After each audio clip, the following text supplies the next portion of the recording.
안녕하세요. 장르만 치과의 김태형입니다. 오늘은 치과 외의 다른 이야기를 해보고자 합니다.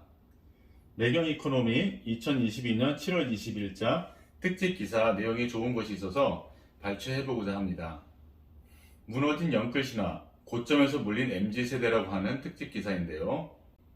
코로나19 확산 국면에서 공격적인 투자에 나섰던 MZ세대의 영끌신화가 역풍을 맞았습니다.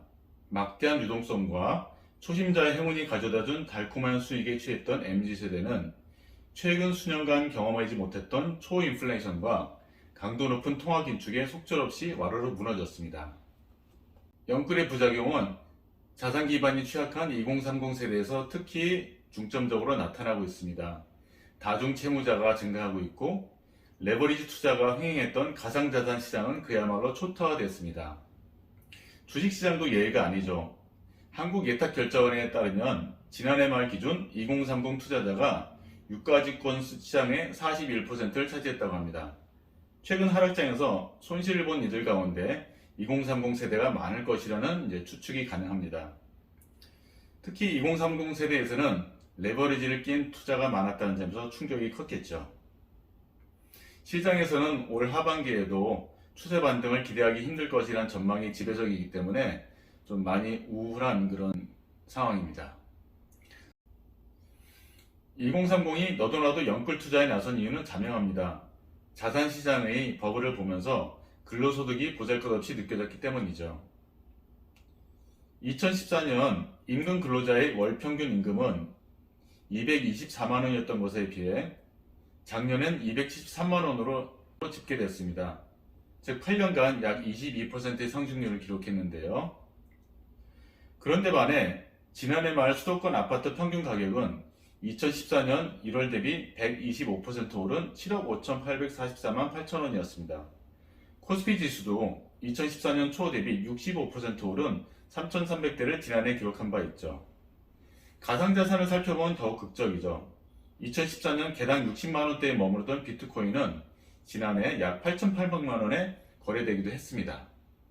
정리하자면 월급이 22% 오를 동안 수도권 아파트값은 125%, 주식은 65%, 비트코인은 무려 14,500% 이상 올랐습니다. 그러는 동안 정규직과 비정규직 직장인 간의 근로소득 격차마저 커졌고요. 2030 세대가 회사 대신 부동산, 주식, 코인에 몰입할 수밖에 없었던 그런 셈입니다. 자산 가격이 뛸 때마다 2030 투자자들은 앞다퉈 매수에 나섰습니다. 이른바 FOMO 투자입니다. FOMO는 Fear of Missing Out의 줄임말로 떨어지는 것에 대한 두려움이라고 합니다. 통계를 보면 2030 투자자의 FOMO가 많이 보이는데요. 특히 2021년 여름에 집값이 폭등하자 추격하는 2030 매입자가 늘었는데 이 시기에 오히려 3040 이상 세대들은 집 매수를 줄였던 것에 반해서 2030 세대들은 집 매수를 적극적으로 더욱 늘렸습니다. 왜 젊은 세대는 무리한 투자에 도전할까요? 젊은 세대가 투기성 상품에 돈을 끌어모아 투자한 뒤 거의 전 재산을 잃어버리는 현상은 비단 오늘 내일만의 일이 아닙니다. 버블의 원조로 불리는 네덜란드 튤립 투기 열풍부터 2000년대 닷컴 버블, 그리고 최근 10몇 년 전 2000년대 중후반에 어떤 우리나라 주식시장의 어떤 그런 거품까지도 불나방처럼 뛰어들었다 낭패를 본 사례가 적지 않죠. 실패할 확률이 높다는 것을 알면서도 젊은 세대가 무리하게 영끌에 투자하는 것은 심리학과 행동경제학의 관점에서 영끌 투자의 실패 원인을 되짚어봤습니다. 초심자의 행운과 그에 따른 자기 과신이 첫 번째 원인인데요. 처음 우연히 얻은 행운을 자신의 실력이라 믿다가 낭패에 빠진다는 것입니다. 초심자의 행운이 불러일으킨 어떤 자기 과신은 비교적 안전성이 높은 펀드 등의 간접 투자보다는 자기 자신이 직접 주식을 투자하는 그런 습관으로 이어지기 마련이고요. 실제로 주식 투자자 중 유독 한국만 개인 투자자 비용이 높다고 합니다. 전체 거래액 중 60에서 70% 수준이라고 하는데요. 미국 같은 경우는 20% 정도만 개인 투자자들이 직접 거래를 하고 있고 나머지들은 간접 투자 상품이 활성화되어 있는 데 반해서 우리나라, 중국, 대만 등이 개인 투자자 비중이 높고 그 중에서도 특히 한국이 우리나라 개인 투자자 비중이 상당히 높다고 합니다. 그러다 보니 많은 기관들이 자산 시장 급락에 유의하라는 신호를 보내도 듣지 않는 투자자가 대다수였다고 합니다. 실패 이후 2번은 보고 싶은 것만 보는 확증 편향입니다. 확증 편향은 초보 투자자에게서 흔하게 나타나는 실수인데 개인 투자에 열심히 매진해 봐야겠다는 결단을 하게 할 뿐 아니라 직장 혹은 사업과 개인 투자를 병행하다 마침내 본격적인 전업 투자로 전환하게 하는 동력으로도 적용합니다. 올해 폭락하며 많은 피해를 안긴 루나 사태가 대표적인 예인데요. 제도권, 심지어는 유튜브 채널인 3프로까지 루나코인과 테라의 위험성을 알렸습니다. 실물인 달러를 담보로 하지 않고 알고리즘에만 의존하면 리스크가 크다는 지적을 연달아 제기했지만 문제가 제기될 때마다 코인 투자자들은 블록체인에 대한 이해도가 낮다. 루나테라는 투자해본 사람들이 잘 안다며 위험을 무시했다고 합니다.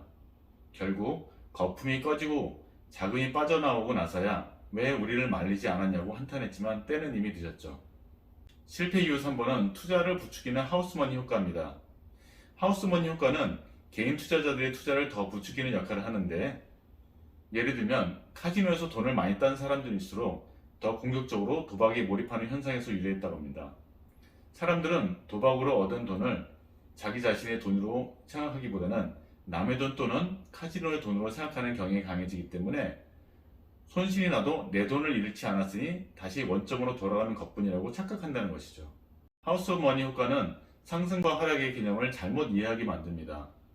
제 개인적으로도 하우스 머니 효과에 의한 수익과 손실을 좀 헷갈려서 제때 정확히 대처하지 못한 경험이 있습니다.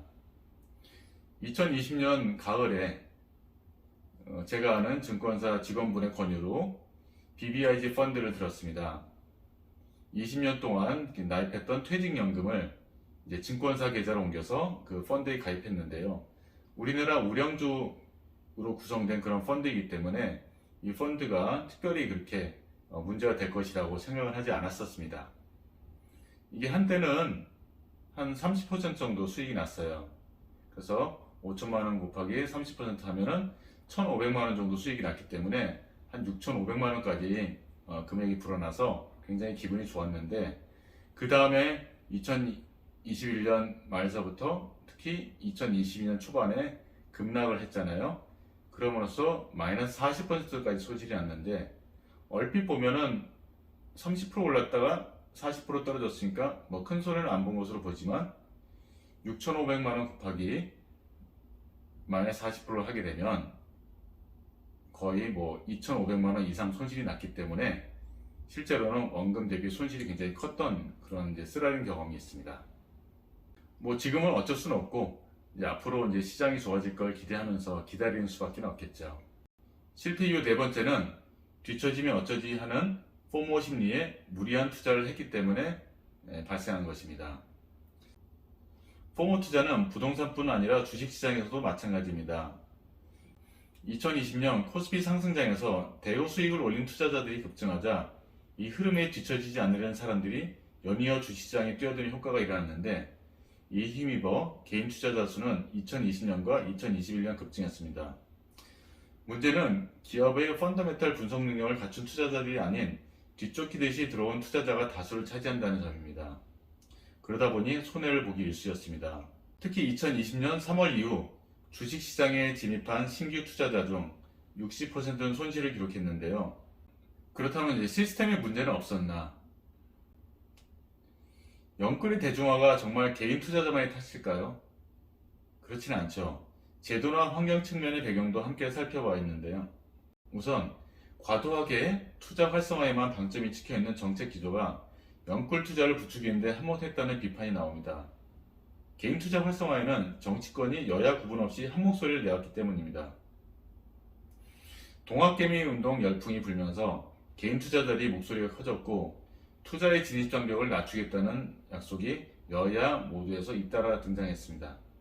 그런데 정치권에서는 사실 국민들이 다 상승장에서 주식이든 부동산이든 이런 것들에 올인하고 있는데 거기에 어떤 찬물을 끼얹는 그런 정책을 한다든가 그런 걸 제동하는 정책을 한다든가 하는 것은 사실 어렵겠죠.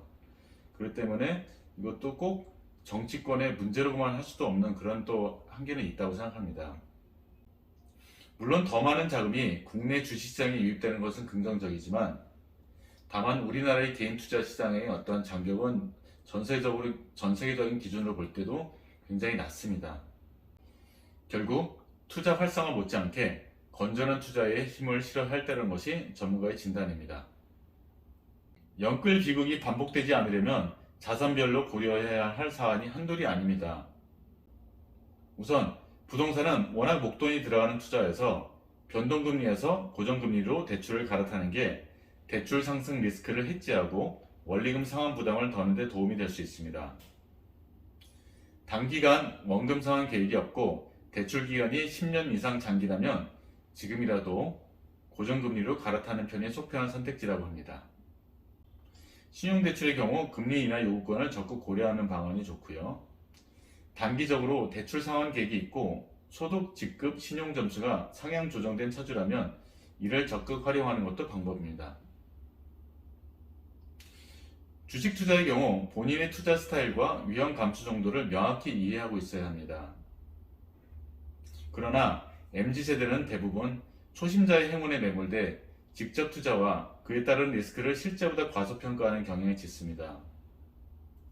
특히 초심자를 타깃으로 한 각종 유튜브 채널의 활성화는 자산 기반이 취약한 MZ세대의 투자 진입 문턱을 낮추는 데 기여한 반면에 투자 그 자체를 게임하듯 가볍게 여기는 그릇된 세태를 조장했다는 비판도 제기되고 있습니다.